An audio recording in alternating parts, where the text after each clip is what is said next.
Hey there, welcome to the garden.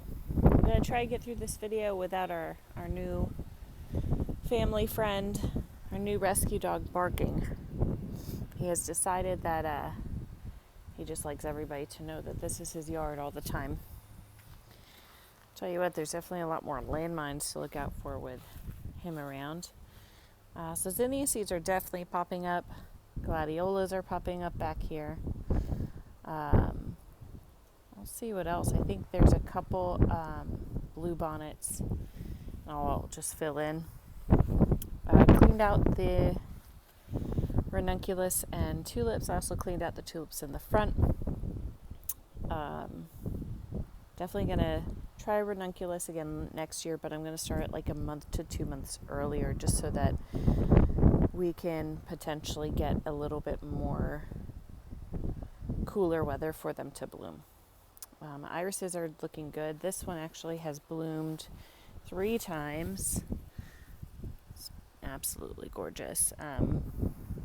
I used the picture of this bloom as the cover for the video so that you got to see it in its full glory. And then we have another one right here that is about to bloom. I'm excited because I put these in, they're all different colors, and I put them in randomly, so I don't know which one is which. Cleaned out some of this, what I think is the flowering carrot. I think these are feverfew over here. They look a little different. The rudbeckia is leafing again. Pulled out the dianthus that was done. These are melons, lemon drop and sugar baby. They're doing well. There's a couple sweet peas there, a couple sweet peas here. Kind of just keep an eye on those. The dahlia bed's looking great. Everything's sprouted, and I'm going to set up my netting for them to help hold their structure. I am already fighting army worms, so I'm just kind of checking on them every day, and I sprayed them with Captain Jack's, and I haven't had any issues since, but I'm just going to keep a close eye on those. These jalapeno plants are looking good, putting on new growth. These melons are putting on new leaves. Some dahlias over here from last year are sprouting. And then this is still empty, this section on that half of the bed. Leaving that for whatever I need more room for. These are the Space Master cucumbers. They're putting on new leaves. We're in a drought right now, so I watered Tuesday. Today's Friday, so I'll probably water again today. I'll dig down and check the soil because there is mulch mixed in with all of my garden beds. Hi, friend. So it does keep moisture pretty well below the surface, so that's how I like to check and see if they need if I need to water, is I just like to dig down and see what the base of the soil looks like, where the roots are. This is the purple Russian tomato that's doing really well. It doesn't do great in the heat, so hopefully it'll get started pretty early. It already has a couple spots with flowers popping up. Dr. Witchy's in back.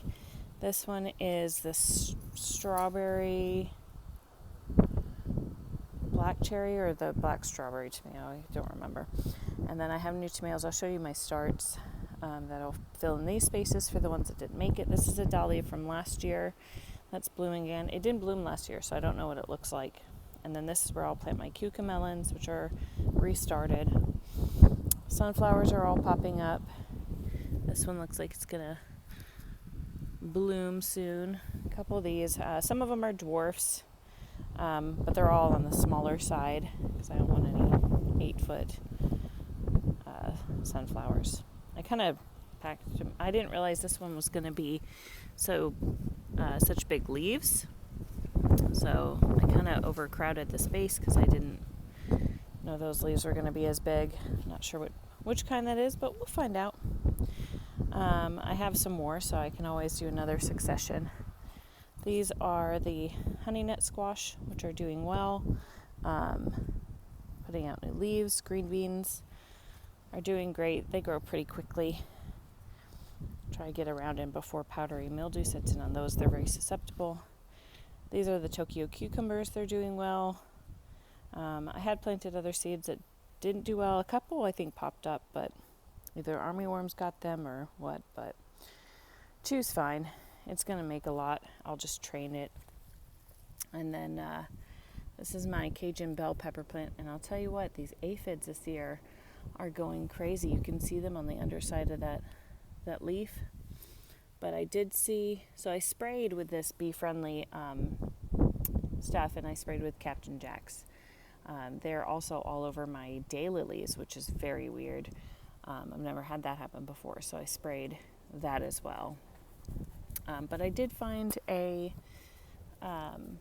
ladybug on here this morning, and ladybugs eat aphids, so you go, ladybug. You go. You can see them like just, they're all over. Ugh. So far that's all they're on, is that, of course, my milkweed and the daylilies.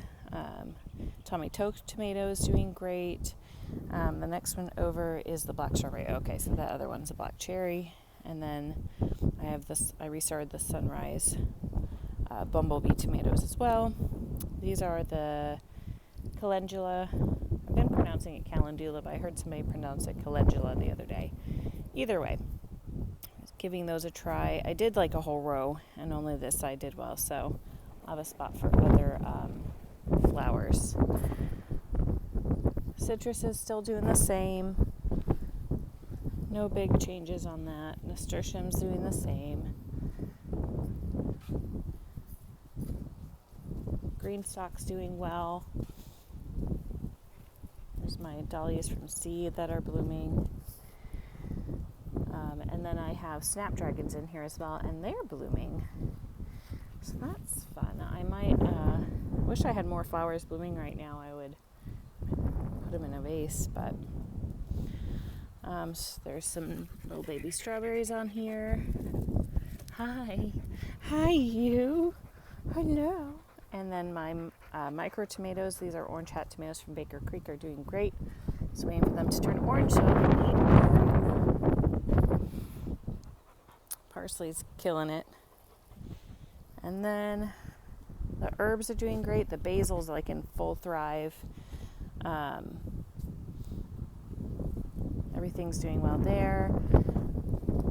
I haven't seen any monarch caterpillars or butterflies yet. In terms of the milkweed, the aphids are for sure there. And then mint's doing well this year. It did a little bit lackluster last year, but I don't use it that much, so just let it hang out. It's in a pot because otherwise it'll take over. And then, hi, there's our other friend. Hi, Shabbies. And then these are my seed starts, giving them some sun so that they can warm up, get used to the wind, the sun, direct sunlight, and also help. Sometimes they get a little mildewy inside when our humidity is high. So these are cucamelons here, both of these. This is phlox, because I couldn't remember if I started phlox in my other one. These are all the tomatoes. So sunrise bumblebee here and here, black cherry, Napa chard, black strawberry. These are the peppers. They take some heat to sprout, so hopefully them being outside while it's warm will help sprout. And then these are some flowers I've started as well. So some straw flowers, which I had, but they didn't do well in the heat. Like they grew into a big stalk but never bloomed. Some dwarf stalk, some anytime stalk, some baby's breath just had one seed kind of do well. The agastache, which is like Texas hummingbird variety, did not sprout. I might try to restart that. Yarrow, Rudbeckia, Coreopsis, some feverfew, and then some more phlox. So trying to work on hardening them off, also just get them some good sunlight, some heat. There's water in the bottom, so these are bottom waters. There's water in here, and then a moisture wicking sheet that brings it up, and then they bottom water. So those are completely full. So even though it's hot and stuff, it's not going to dry them out. They'll stay good through the day. And then this afternoon I'll check on them. If they're looking a little weepy, I'll move them inside during the heat of the day. So that's how everything's looking. We're getting there, making some progress. I hope you enjoyed the tour. I would love to know what you're growing in your gardens. We'll see you next time. Bye.